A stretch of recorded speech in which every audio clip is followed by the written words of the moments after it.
Chinese discard hundreds of bicycles in giant paths. Yeah, it's a one-child policy. It's not. It's a very complicated system. Again, this is the United Nations. The United Nations invited countries to join its population program. Most of the countries of the world said, no thank you, we're okay. Thank you, but no thank you. China said, sure, whatever you want. Because it's a communist dictatorship and nobody can fight or argue with anyone about anything. So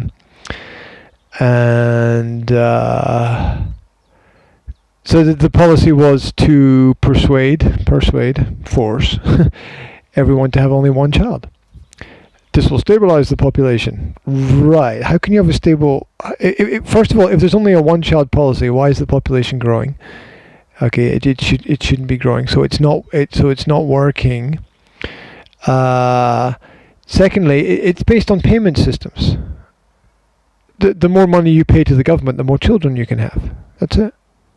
So the rich have more children because they pay money to the government. Now, if you're poor and you have more children, the government comes and takes them away. What it does with them, don't know. Don't really want to know. It's probably not anything good. And studies show that the best way to reduce population is to have economic growth. Because when you have economic growth, you have a real economic growth, a positive society with a lot of people doing business and a lot of opportunities for new business. And so people focus more on those opportunities for business than they do on... Yes, exactly. So Euro population is lower than some years before.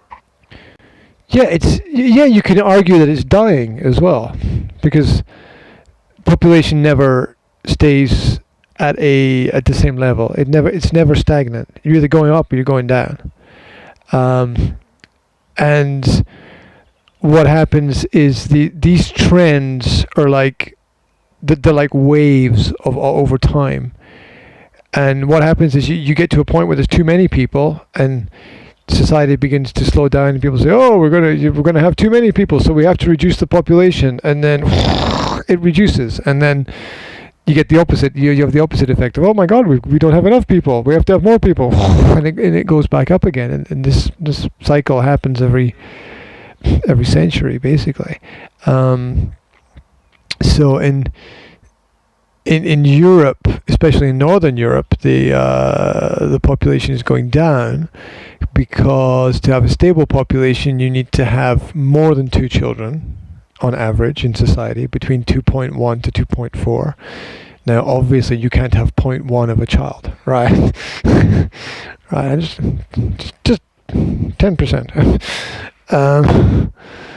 So you really need to have, and it's a mess in Europe as well. It's a mess because there's all this traveling around and immigration and emigration and movement for work, and so everyone's constantly moving all the time. So then you're like, okay, what are the statistics for this area? And then you try to understand that, and then university starts and 20% of the population are on the move, and where do they go and what do they do? It's really crazy to try to calculate it.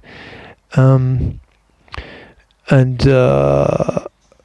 as easy before, because now people can travel whenever they want. Yeah, and people do. People are traveling all over the place for a lot. Just look at the number of planes going from place to place every day, and they're all full. Right? So this is what's happening with travel, and so it's a little bit crazy to make calculations. Yes, people live somewhere, but that doesn't mean they're always in that place. because we travel for different reasons, whether it's work or school or personal interests or holidays or things. People are really on the move a lot. Just look at the number of cars on the road, right? People are constantly traveling. And if you're in a company or a business, you know how it works in Slovakia, where it's okay, Monday Bratislava, Tuesday Prague, Wednesday Košice, and you're just constantly on the move, which is crazy. So so the best way to stabilize population is to increase prosperity in society, and then people end up spending more time on their businesses. They end up spending more time on developing their houses and their homes and their gardens, and they spend a bit more time on a holiday. They have enough leisure time to actually have a hobby. Whereas a lot of poorer people don't. They're either not working at all or they're working themselves to death, and either way is not really very good. So yeah, have that balance and have that growth in society, and things are okay. Try to control it, and it never works out. When you control things, especially things which are natural, it never quite works out the way that you want it to. So, okay, we'll have a one-child policy, and whatever's whatever. Okay, so then families start thinking, well, men have a higher position in society than women, so it's better for us to have a boy than a girl. And so families choose, whatever that means, to have a boy, and so suddenly 80% of all babies are male. Then what happens in society, right? You can't. And what are the men going to do if there's 8 men for every 2 women? They're just going to end up fighting with each other, right? well, what better way to start a war than not have any women in society? So that's the future of that kind of demographic. So that's not going to work. It doesn't matter how you manipulate it and manage it. Human beings are so creative that they find ways around this. I mean, drugs get into prisons. People find ways around it. The most secure places in the world have people taking drugs in them. How do they get the drugs in there? God knows. People find a way around the situations, around the problems, and then there's corruption as well. So and there's usually more people in society than there is doing the horrible jobs for the government, and the government just ends up chasing people around all the time. And you got a city with 30 million people in it. How are you going to control that? Yeah, well, what happens is you end up with dystopia, because every time people try to create utopia, paradise, they always end up creating dystopia. It's been like that through the entire human history. The Germans thought they were building a perfect world by putting people in gas chambers and killing them. What was that about? The Russians thought they were building a perfect world by sending all the intellectuals to the Gulag to work to death. The Chinese thought they were helping society by shooting people in the head who didn't agree with the government. The Americans thought they were cleansing the world by slaughtering the Indians, right? And the British government did that in India and in Australia and New Zealand and other places as well. So each time we try to create paradise, it always goes horribly wrong. it starts off as a nice idea, but it always goes horribly wrong. All these churches that starts off as nice ideas and they become cults with strange rituals, and they always end up shooting themselves because Jesus has come to take them to planet Zog or wherever. So the madness is kind of everywhere. So anyone who tells you that they're gonna bring you paradise is delusional. There are nice things in the world, but no one's going to give it to you for free.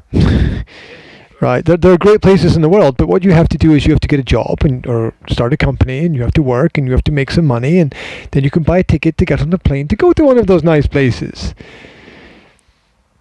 The good clubs don't just let anybody walk in the door. Right? There's a price to get in, or there's an entrance fee, or there's a membership card you need to have. You can't really just walk in. So even at the top level. So we have paradise, but it's reserved for people with enough sense to not destroy it. Hopefully. Why are expensive things expensive? Generally because they're higher quality and they need to be appreciated more.